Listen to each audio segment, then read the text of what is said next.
friends, I'm Erin, and this is Erin Go Live. Today I'm going to talk about my pile of possibilities for Big Book Summer. This is a initiative, readathon kind of thing put on by Sue Jackson at her channel. I will link that below, the informational video about Big Book Summer. I just discovered this recently, heard about it from a couple different people. What is that? I wanted to know. I was already reading a couple big books, so I thought I can shoehorn the rest of my summer in, some summer reading plans into this and absolutely make it work. And then kind of just challenge myself to kind of really give myself permission to read some bigger books, which means that I will be reading fewer books in that span of time. But it's just one page after another. It's just like long distance running, one page after the next. You're gonna be reading regardless. Why does it matter how many books you cover in that span of time, especially if you're enjoying it, right? So I'm going to start with the books that I am currently reading, imminently plan to read, and then we'll go on to a little bit more pile of possibilities. I probably won't get to all of these, but it's good to have dreams, right? So first off, I am currently reading East of Eden by John Steinbeck. I'm reading this with a group of ladies on Voxer. I am in part 2 of 4 right now. I hope to be finishing part 2 by the end of this holiday weekend. It's Memorial Day weekend as I film this. Really loving this so far. I actually did a trip down to Salinas. I'm about 3 hours away from me and really kind of got a sense of the landscape and where this is really from. And even though, this took place a very long time ago, it is very much still an old farm town. For AAPI month, I am reading or listening to the audiobook of Pachinko by Min Jin Lee.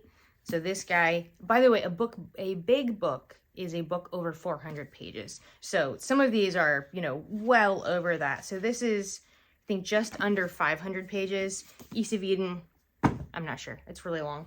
For June on the Range, I will be reading Larry McMurtry's Lonesome Dove. Definitely a chunker. What is this guy? This might even be, yeah, this is a mammoth. This is over 850, so that's gonna be probably after I finish East of Eden. No, I might be reading them concurrently. So I've got 3 chunkers going on simultaneously.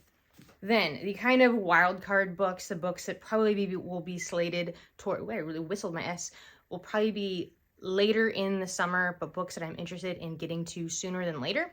The first off is a classic, and this is really based on a prompt from the Seattle Public Library. Can't talk today. From the Seattle Public Library's summer reading challenge, summer bingo challenge, and the prompt was like a book about a sea creature, and I have Moby Dick by Herman Melville, and this is the beautiful vintage red spine classic. I just love, we're gonna focus. I love that cover. Maybe it'll happen. I have a book that was sent to me by the author several years ago. I know this person. It's like a Facebook knowing kind of person. I've never met her in real life, but this is Jeannie Kellogg's The Tukor's Journey.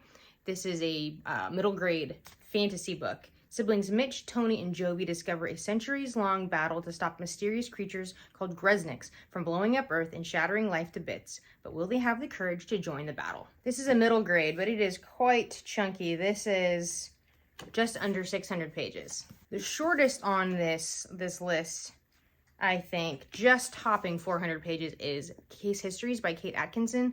This is another one that I've had for years. I know that Simon Savage of Savage Reed is a big Kate Atkinson fan, and particularly the, what's the guy's name? This is the first book in the Jackson Brody detective series. So keen to pick this one up sooner than later. It's one of those that I've had for years. I would call it a BookTube made me do it book.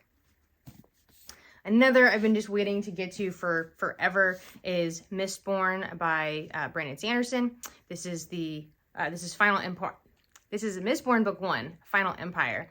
And I've just been intimidated by this. Also, I have this beautiful UK edition. Can I get these from Waterstones? Like, his book depository is gone. Also, the Robin Hobb books. I need the second book in the Fitz series. I accidentally got the third one before the second one, but I want the UK covers, like, so they all look pretty and match. So anyway, will I finally get into Mistborn and Brandon Sanderson as a whole? Going along the kind of genre path there, we have a sci-fi. This is James S.A. Corey's Leviathan Wakes, the first book in the, the Expanse series. I know that there's a TV series now going on that I know a lot of people have really been into. I bought this for my brother-in-law last year or the year before for Christmas and read maybe like the first chapter and was into it. And I just haven't, I had completely planned on getting into this. Like, this was my plan for January. The end of last year, I was like, yeah, January, I'm gonna pick up Leviathan Wakes, and never did it. It's just been sitting on my bookshelf staring at me this whole time. So maybe now is the time. Oh my gosh, I can't bend over and pick all these up. Ooh, so these are 8 big books that I hope to read for Big Book Summer. I'd love to know if you are officially participating in Big Book Summer, or do you have any big books over 400 pages that you plan to be reading imminently or over the next couple of months? Thank you for watching. Remember, every day is a great day for a great day, all day.